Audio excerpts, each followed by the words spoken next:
Hi, it's Matt McLachlan with a very special invitation to join me in Gallipoli. For the first time, my signature tour is going to Gallipoli, and in May 2025, we're going to spend 10 days walking in the footsteps of the Anzacs on the most iconic battlefields of this most iconic campaign. And joining me on this epic adventure is the one and only Peter Hart.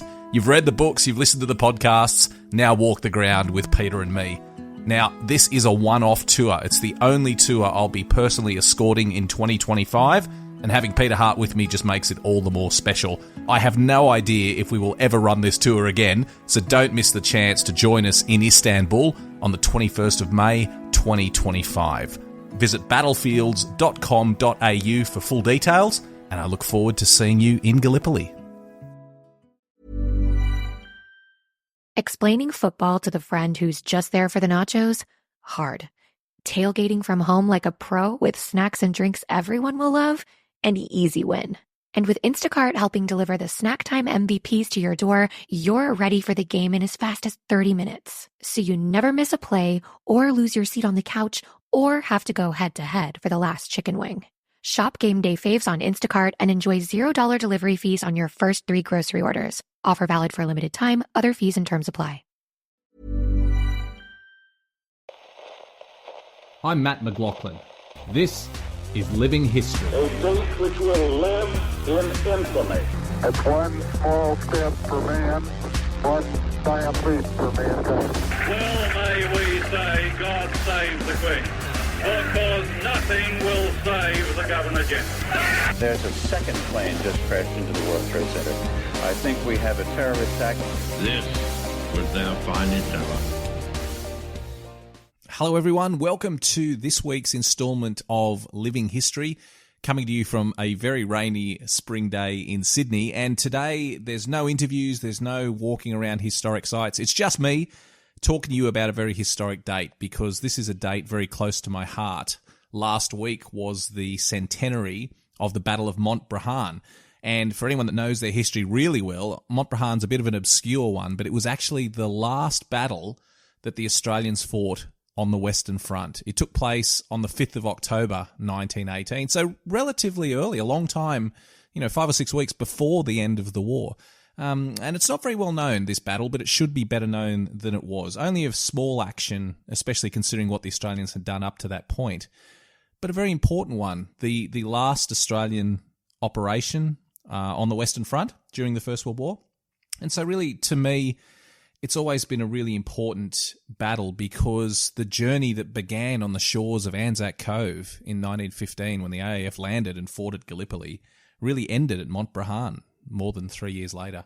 And so it's a really special spot. It's an interesting battle. I'd recommend if you go to the battlefields, you certainly check it out. Not a lot of people get there. It's a long way to the east of the famous battlefields on the Somme, but it's really worth checking out. So I'd highly recommend you go there if you're heading over to the battlefields of the Western Front. So I thought I'd take a few minutes today to just tell you a little bit more about Montbrehain, a battlefield very close to my heart and a story that I think you will really enjoy. There's great Australian achievement in this story, but also quite a strong element of tragedy. And so I think you'll enjoy this next 20 minutes or so just hearing about the Battle of Montbrehain. And please feel free to contact me with any questions you have about this battle, or any comments about the centenaries in general, or anything else to do with military history. I'd really love to hear from you. So the Battle of Montbrehain, what was it all about? Well, I think let's go back a little bit. Let's go back even to late 1917, which really sets the stage for everything that occurred in 1918. I should add at this point that I think 1918 was not just the most important year of the First World War for Australia, but probably our most important year in our military history. We did things in 1918 that we would never have dreamed of at the start of the war. Australia became an absolutely ferocious fighting force and was used, along with the Canadians, as the spearhead of the British attacks in 1918, which really played a vital role in ending the war. So I think 1918 was definitely our most important military year, and I would encourage everyone to read a bit more about it. We tend to overlook it. We look at the Somme in 1916. We obviously look at Gallipoli in 1915. We look at Passchendaele and Bullecourt in 1917 and all the fighting in the Ypres salient. And then 1918, we talk about Villers-Bretonneux, we talk about the German Spring Offensive, a couple of other actions like Hamel and perhaps Mons and Quentin, but then all of a sudden the war just seems to disappear and ends. fairly swiftly in our recollection of it, but it absolutely wasn't the case. And the war went on with fighting right up until the very last days. For the Australians, those last days were in October, but for the rest of the Allies, fighting up until the very morning of November 11, when the war came to an end. So how did we get to 1918? What was going on that led to this situation and to Montbrehain in particular? Well, let's go back to the end of 1917. And the first big thing that occurred was the Russian Revolution. And if you want more information about this, also listen to my podcast I did last week from my interview with Peter Hart, where he was talking about the final days of 1918, because he paints a really moving picture of what was going on in those late stages of the war. So at the end of 1917, the Russian Revolution occurred. The royal family was overthrown. The Bolsheviks took over. They would later become the communists. And the first thing they did was make peace with the Germans. And what this enabled the Germans to do was to take hundreds of thousands of troops, more than 500,000 troops, who had been fighting the Russians on the Eastern Front, and move them west to the Western Front. So this gave the Germans all of a sudden a huge numerical advantage on the Western Front for the first time during the war. But there was a trade-off, because at the same time that the Germans were moving huge numbers of troops over, the Americans became a factor in the war for the first time. Now, the Americans, when they joined the war, had very few men. I think there was only something like 100,000 men in the US Army when they declared war in April 1917. But throughout 1917, they began training men and shipping them over. And by 1918, they were really starting to build up quite a formidable force on the Western Front. Now, everyone knew that by the summer of 1918, America would make a decisive difference to the war. And the Germans knew it especially. They knew there was no way, even with the extra troops they had from the Eastern Front, they knew there was no way they could win the war with the huge influx of literally millions of troops that the Americans were going to send over.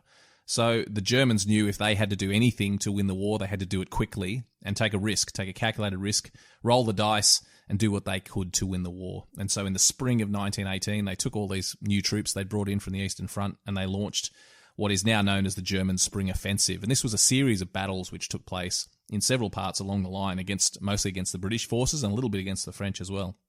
And the Germans were quite successful tactically at driving bulges into the Allied lines, into salients. They did quite well at using new tactics and quite innovative tactics, and a lot of these tactics would be followed up and developed and lead to Blitzkrieg in the Second World War. But even though it was quite tactically effective, it lacked cohesion, the German spring offensives, and even though it drove the Allies back in a number of places, there was no overriding strategic plan. And the Germans found themselves having pushed these big bulges into the Allied lines, but not achieving the majority of their objectives.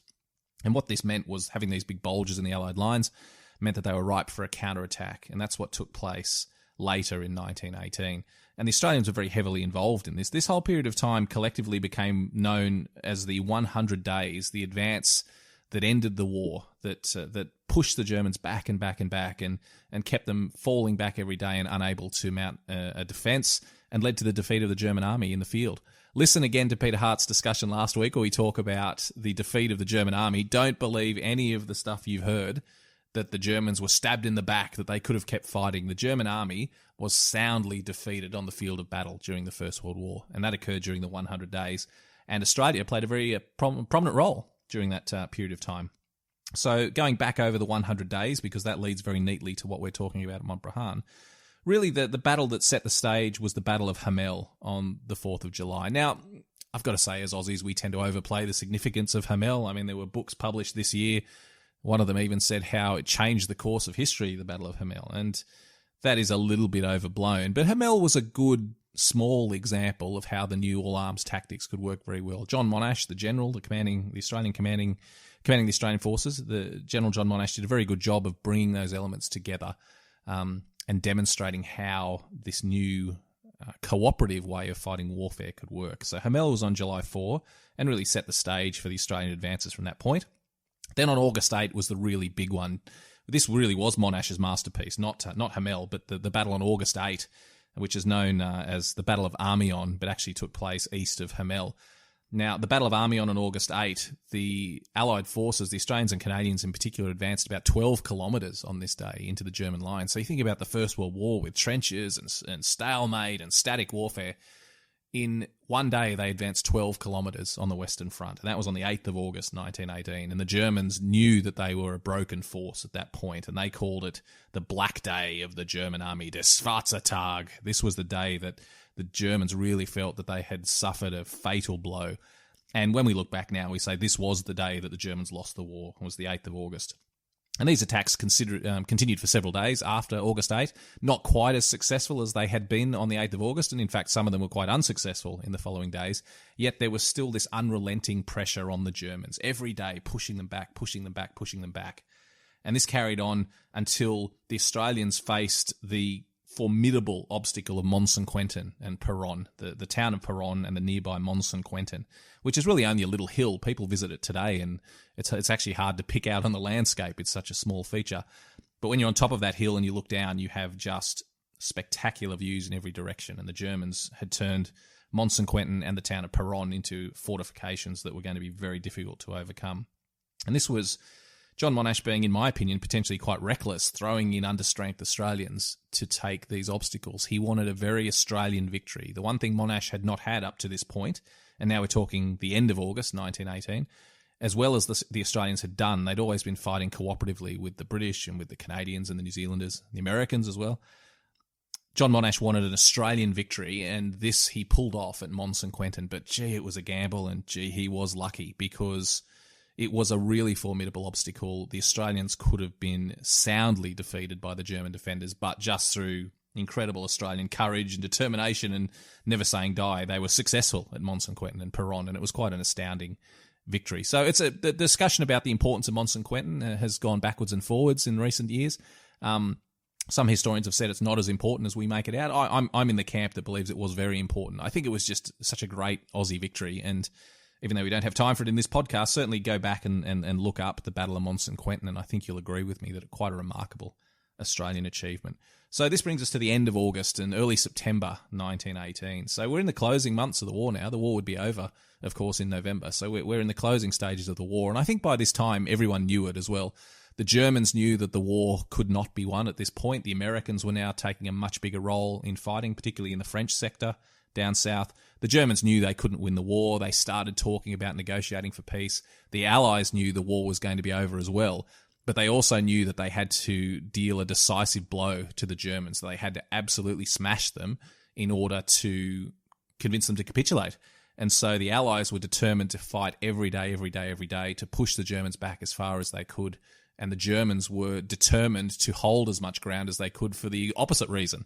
They knew that the more ground they held, the better position they would have in peace negotiations. So it was a very difficult time for the men on the ground, and a very difficult time for the politics of the day. There was so much at stake in these closing days of the Battle of the War, of these battles during the end of the war.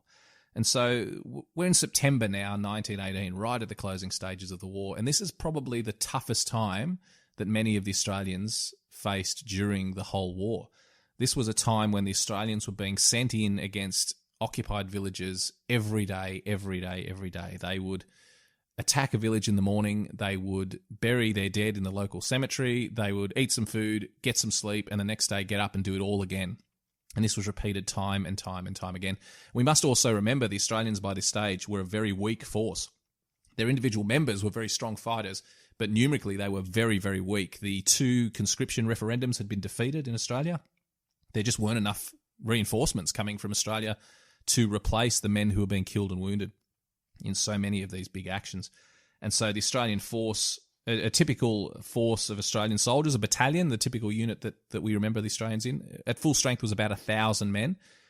As the war went on and the numbers depleted and more men were killed and wounded and there were not enough replacements coming through, those numbers dropped so that by 1918, these battalions were down to either half strength or in many cases a quarter of their strength, so 250 men instead of 1,000. Yet they were still being sent into action as a battalion. So when you read these reports, when you read unit diaries and histories of the fighting in late 1918, remember that fact, that when they say the 15th Battalion or the 30th Battalion went into an action and attacked the Germans, remember they're not talking about 1,000 men like they would have been at Gallipoli in 1915. Now they were talking about 500 men, 400, sometimes 200. I think at Mont-Saint-Quentin, the 17th Battalion went into battle with 170 men. That's like 1/10 of their full strength. So this is an important thing we have to remember about everything going on. And the Australians by this stage had evolved into a fantastic fighting force, one of the most brilliant fighting forces of the entire war. But it was incredibly tough. They just didn't have enough men to go around. So many veterans look back on this as their most awful time of the war. They were exhausted beyond telling. They were fighting every day. They were still losing men. And this great paradox that they knew the war was coming to an end. They knew it was going to be over soon. They knew the Germans were not going to win. They knew the Allies were going to win, and yet they were still being forced to fight every day just as hard as they had for every other battle during the war. And lots of men were dying, and it's a terrible tragedy that the war went on for these extra weeks and dragged on, and that so many men were killed in these closing stages. Just a really horrific time, and as I said, if you see interviews with veterans and you see the accounts that they gave of this time, they'll just talk about how terrible it was. I've heard interviews with veterans where they say that had the war gone on for another couple of weeks, they wouldn't have been able to do it. That they would have just refused to fight or even run away. It was just such a terrible time. They were at breaking point, these men. So that leads us to September in 1918 and very famous actions that took place here, the 1918 battles on the Hindenburg Line. Now, the Hindenburg Line was the German fortified position that had been captured at such great cost at Bullecourt in 1917, and the Germans had been pushed back through the old battlefields of the Somme back to the Hindenburg Line where they dug in, and then the Aussies and the Canadians and the Americans and the British took the Hindenburg Line from them in late September 1918.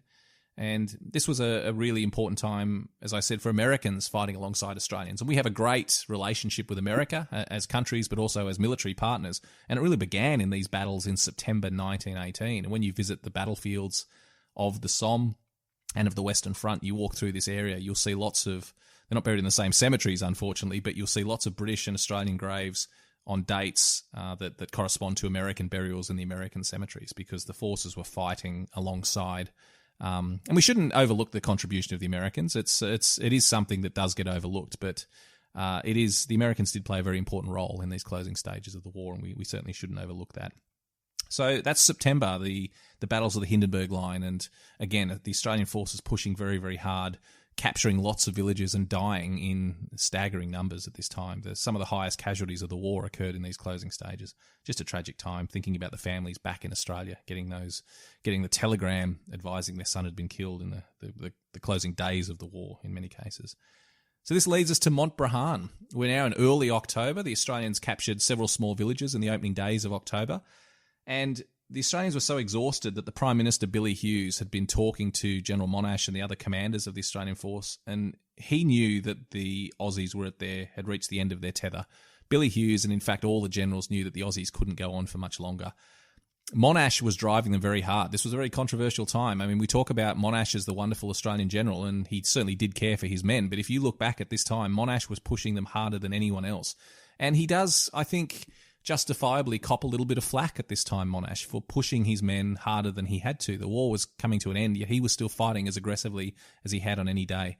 And it's a little bit controversial. I think it should be. I think we should remember that. We should remember that Monash did drive his men incredibly hard, and he was responsible for a lot of them being killed in these closing days of the war. So whether you agree with that or not, we should remember that as part of the historic record, that Monash was driving his men close to breaking point at this stage. And we're fortunate that they didn't actually reach that breaking point. But Billy Hughes, the Prime Minister, aware that the Australians were close to the end of what they could achieve, ordered them that they be removed from the line. And against the advice of Monash, Billy Hughes ordered that the Australians be pulled out of the line for a rest, noting how exhausted they were. And so the date for the Australians to be removed was set for early October. And in fact, if we look at the 2nd Division that we're going to be talking about here at Montbrehain, they were supposed to leave the line on the 4th of October. That was supposed to be their last day in the line, and they were going to be replaced by an American unit. But due to the vagrancies of fighting on the Western Front and communication and transport, the Americans were delayed in reaching the Australian positions. So the Australian relief was pushed back by one day. So instead of the 4th of October, the Australians were going to be held in the line until the 5th of October. Normally not such a big deal. They'd just occupy trenches and keep their heads down and wait for the relief to come in the following day. But in this instance, again, a controversial decision was made by Monash. he decided that he was going to put them in for one last attack, that there was a little village that stood on a plateau that had been captured by British troops on the 3rd of October, but then had been lost again in German counterattacks.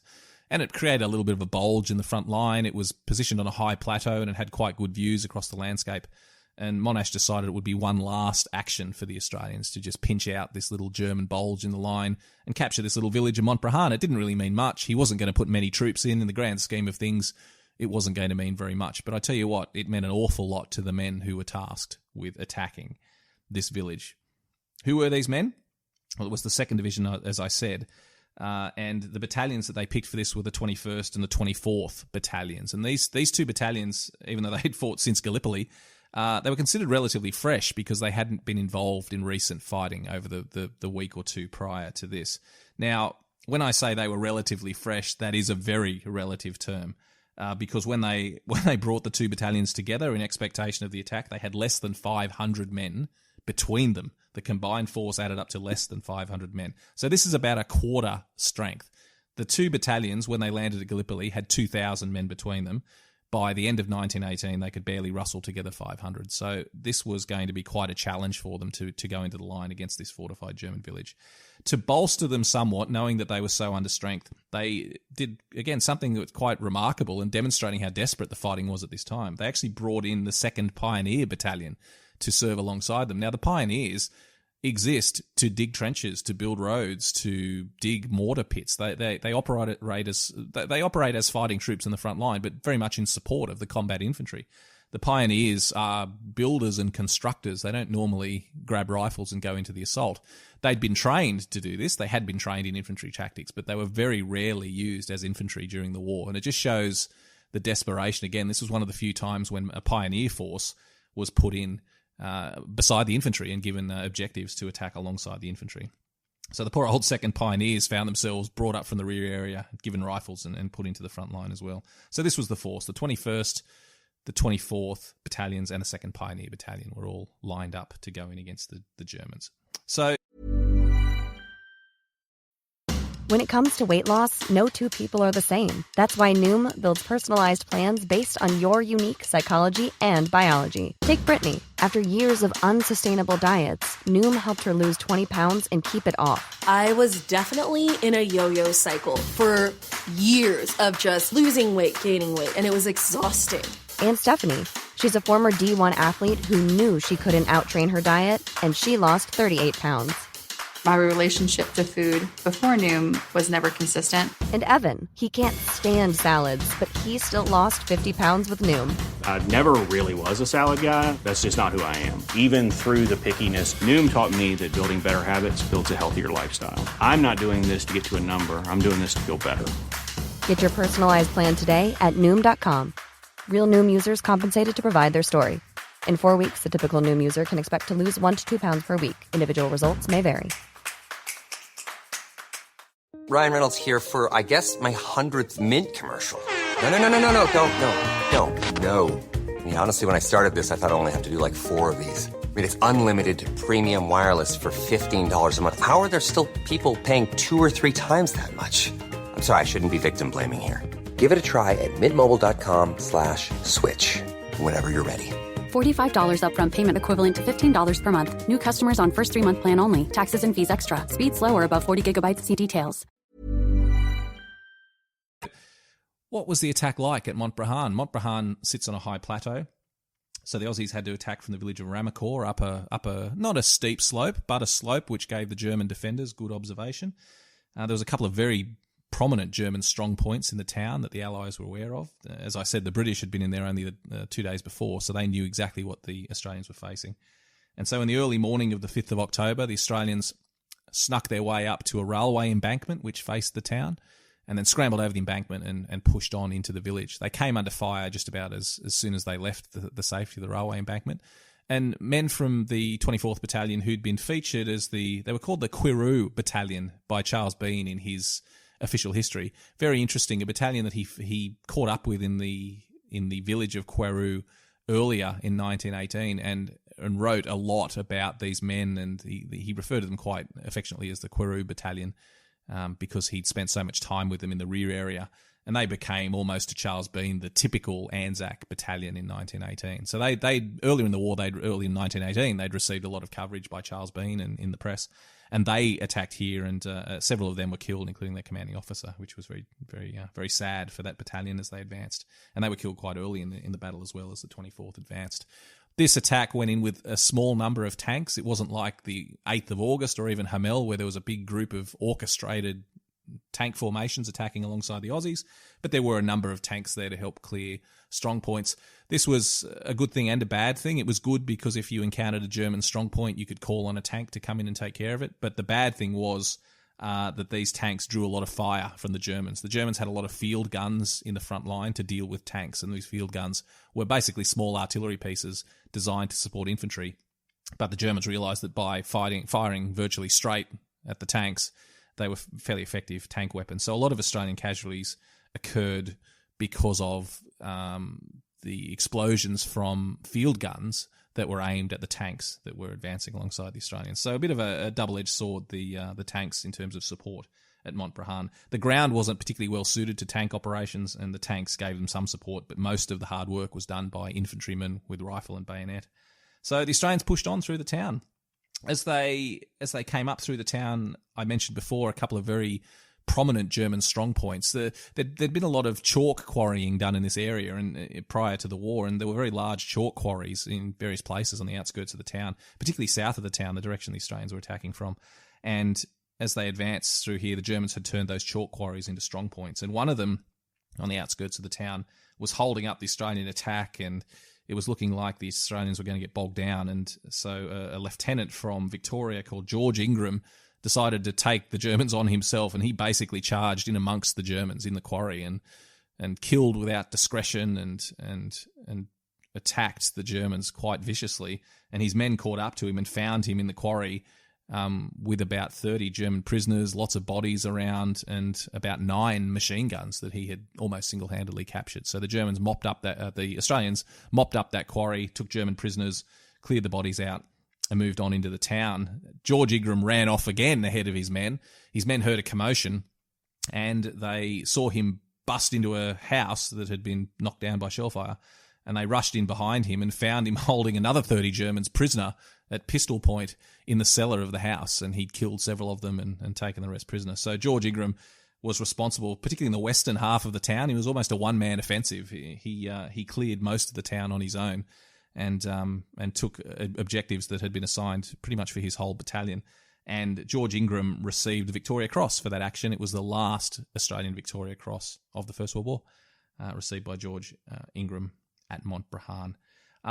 Interesting story, George Ingram, and there was an article in the newspaper this week about talking about his son, who in 2008 sold George Ingram's VC and other medals to pay a phone bill. He was struggling financially and decided he had to get rid of the medals and sold them at auction. And they sold for over $450,000 to an anonymous donor who is considered fairly strongly to be Kerry Stokes from Channel 7, the boss of Channel 7. And Kerry Stokes had bought several Victoria Crosses at about this time. And George Ingram's Victoria Cross was bought by an anonymous donor, and the same day donated to the Australian War Memorial. Not lent to the War Memorial, not on temporary display, but donated to the War Memorial. So it now belongs to the War Memorial. It's in the permanent collection. And George Ingram's VC can now be seen in the Hall of Valour at the War Memorial, which is really wonderful. It's certainly sad for the family that they were forced to part with the medal, but wonderful that it's ended up in the love, the wonderful institution that is the Australian War Memorial. So that was George Ingram, quite a heroic man. An interesting story as well. He was married a few times. His son, who was interviewed recently of selling his medals, is only in his 60s. George Ingram had him when he was well into his 60s as well. So he was married several times. He had children quite late in life. And his wife, his third wife, only passed away relatively recently in the last few years.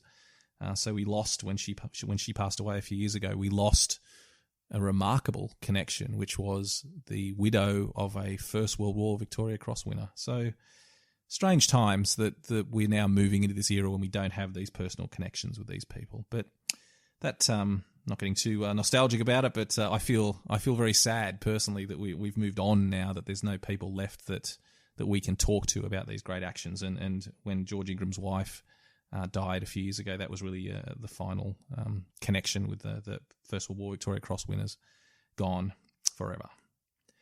But that was George Ingram, did very well. So the Australians by now are pushing on. By very early in the morning, by 9 o'clock or so, the Australians had completed the capture of the village. A remarkable achievement to capture the village.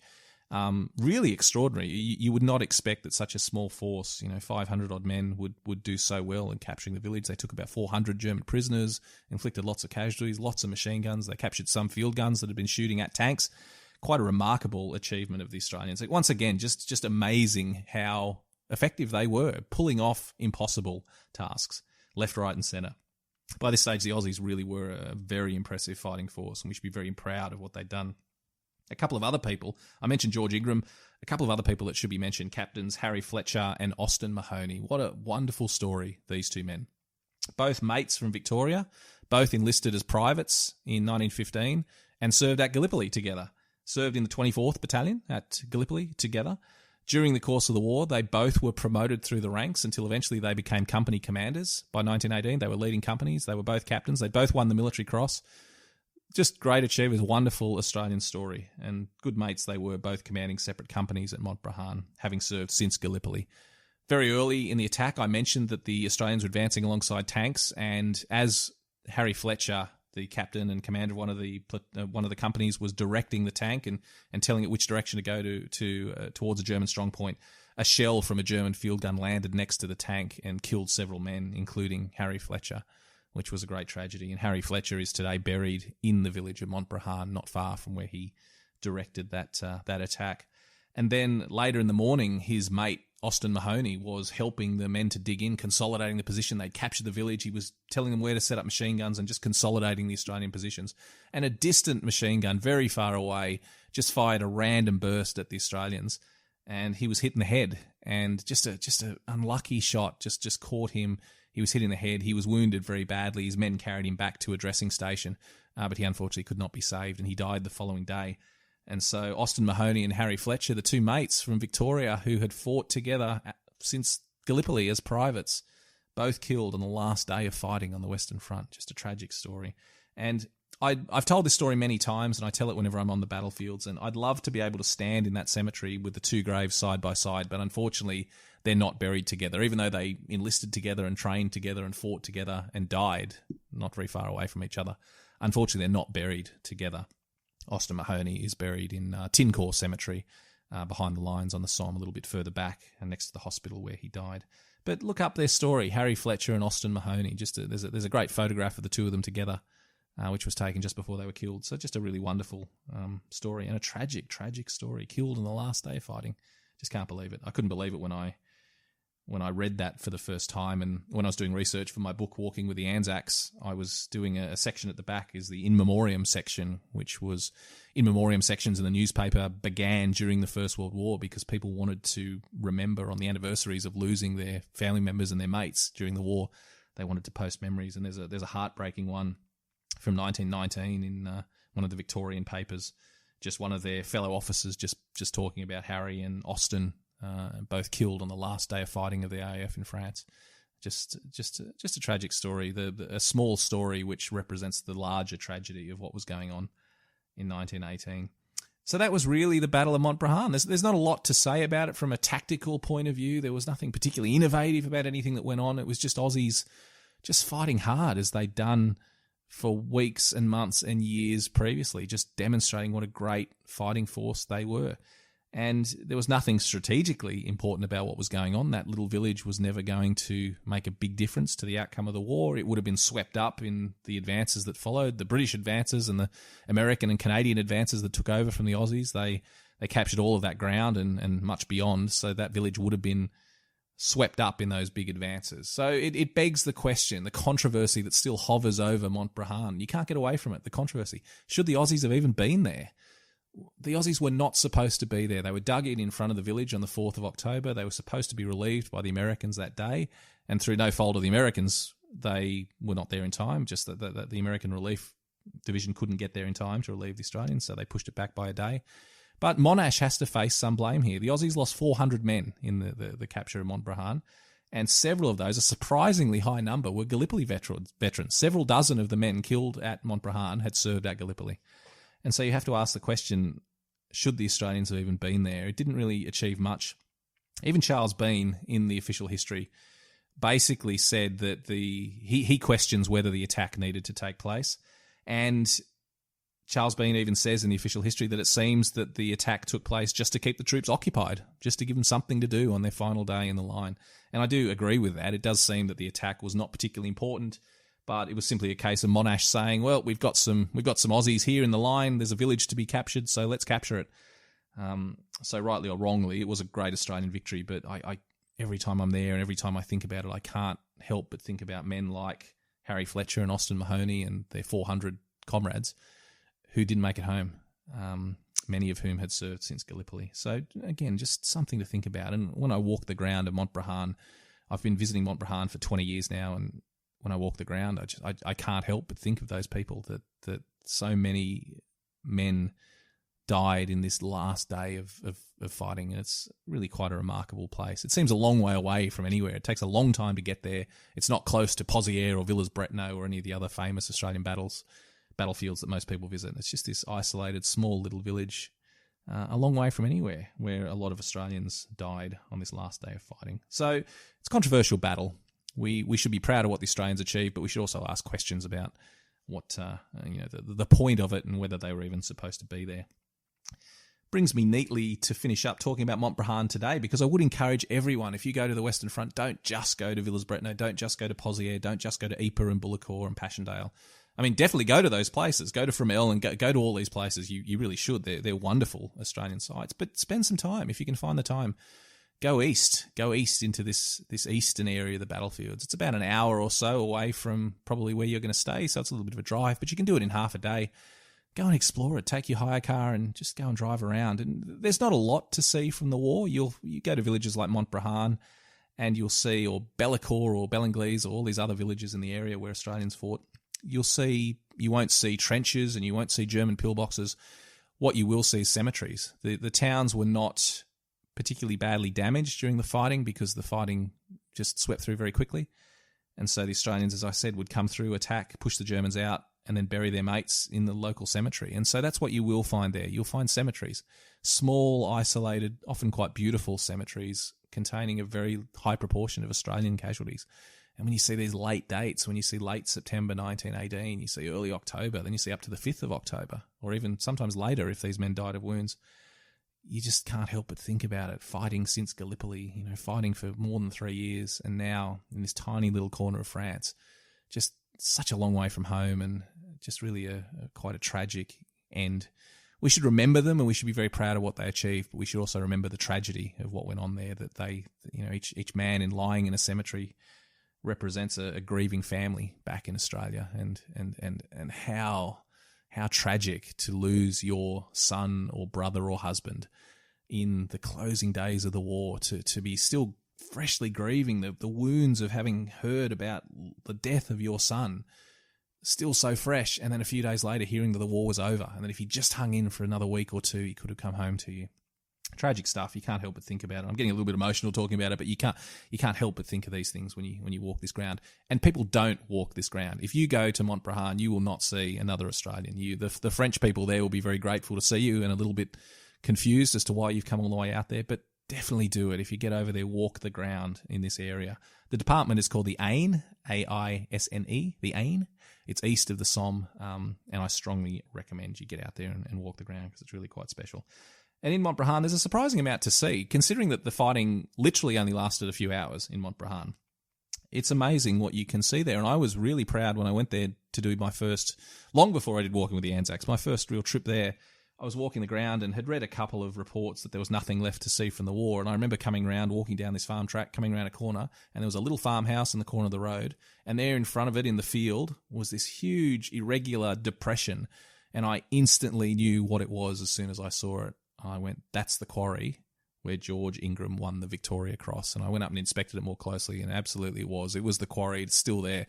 So over the centuries, they dug chalk out of this big hole in the field, and the Germans had turned it into a fortified position. And now nature has reclaimed it somewhat. It's grassed over, but it's unmistakable. It's a large depression in the ground. It's still very deep.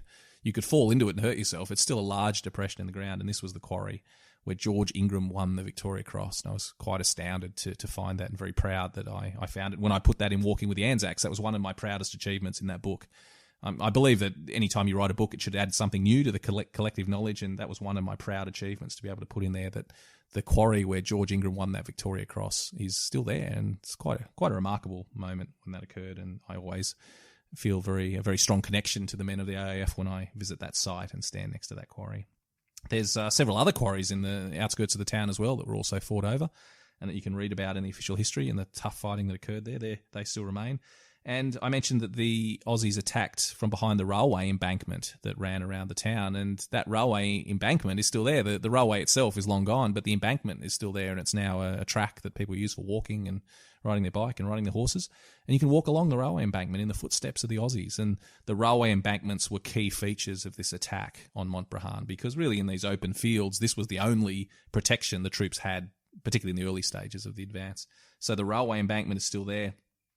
And interestingly, as I walked along the rail embankment on one of my early visits, and I was thinking, well, there must be a railway station somewhere in the town, because the reports talked about how the Australian troops, when they captured Montbrehain, there was a German train still in the station, loaded up with beer and supplies, and the Aussies were very happy to find all these supplies in the Montbrehain railway station.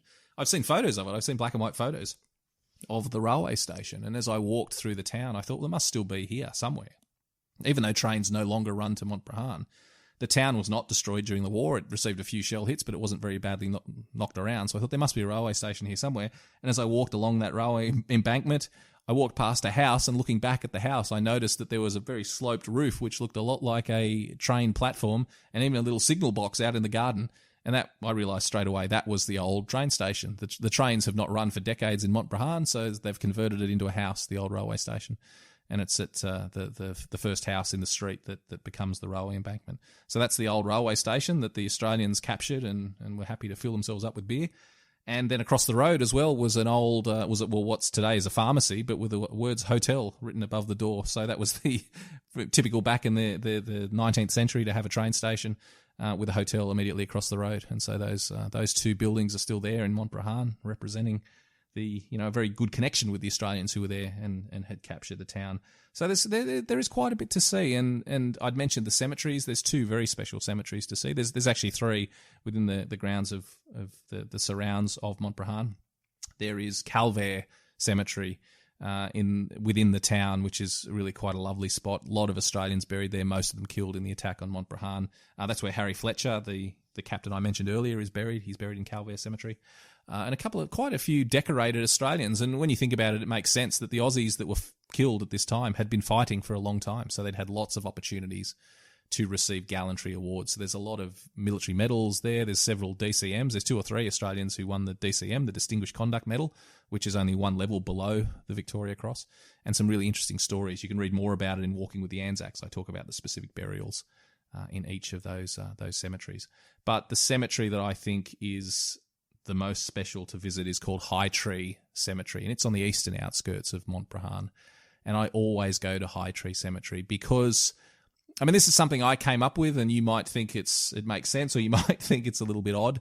But to me, it's a really symbolic cemetery because it's the easternmost cemetery on Australia's easternmost battlefield of the war. Now, there are other Australians buried further east. There were Australians that were wounded and captured by the Germans, for example, and then perhaps died on their way back to a prison camp in Germany. There are many Australians who died while serving in prison camps in Germany, who are buried in Germany from the First World War. So I'm not saying that there aren't more easterly Australian burials. However, this is a battlefield cemetery, the most easterly battlefield cemetery on Australia's last battlefield of the war. So it's really, for me, it's really symbolic, and it's a place I like to go. And actually, I've got Walking with the Anzacs in front of me, and I'm going to look this up while I talk to you about it, because it's quite significant. There's a significant grave there, which I'm about to look up as we talk. And the important thing about this cemetery is, as the most easterly cemetery on Australia's most easterly battlefield, in many ways I feel that this is where the journey ended for the AIF. When you stand in that spot, and particularly in front of the grave of Private Taylor in this cemetery. So Private Charles Bateman and Joseph Taylor of the 2nd Pioneers are both buried here. And Private Taylor's grave is the most easterly in the cemetery. So he was killed on the 5th of October as part of the 2nd Pioneers during the Battle of Montbrehain, and his is the most easterly grave in the most easterly cemetery of Australia's last battlefield of the war. So I love to stand there and just contemplate the whole thing. I mean, I've been to Gallipoli many times. I've been to all the battlefields of the Western Front, and just to stand there and think, this is where the journey ended. This is where Private Taylor represents the 61,000 Australians killed during the First World War, and that incredible journey of highs and lows and mateship and courage and sacrifice and all those things we remember every Anzac Day started on the shores of Anzac Cove on the 25th of April 1915 and ended at Private Taylor's grave on the 5th of October 1918. And it's a poignant place. It's an emotional place.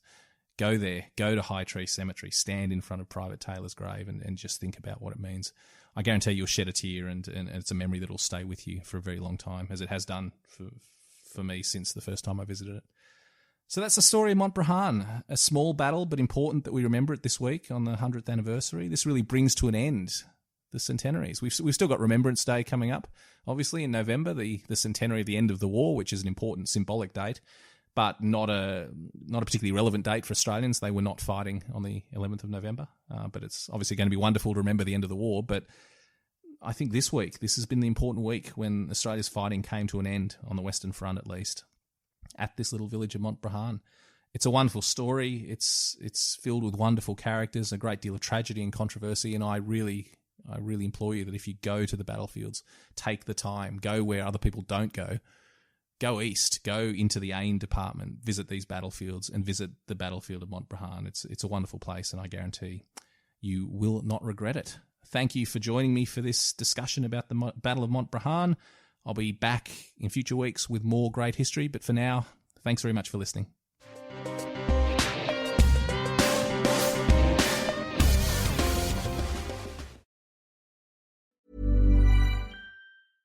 If there's one thing that my family and friends know me for, it's being an amazing gift giver. I owe it all to Celebrations Passport from 1-800-Flowers.com, my one-stop shopping site that has amazing gifts for every occasion. With Celebrations Passport, I get free shipping on thousands of amazing gifts. And the more gifts I give, the more perks and rewards I earn. To learn more and take your gift giving to the next level, visit 1-800-Flowers.com/ACAST. That's 1-800-Flowers.com/ACAST.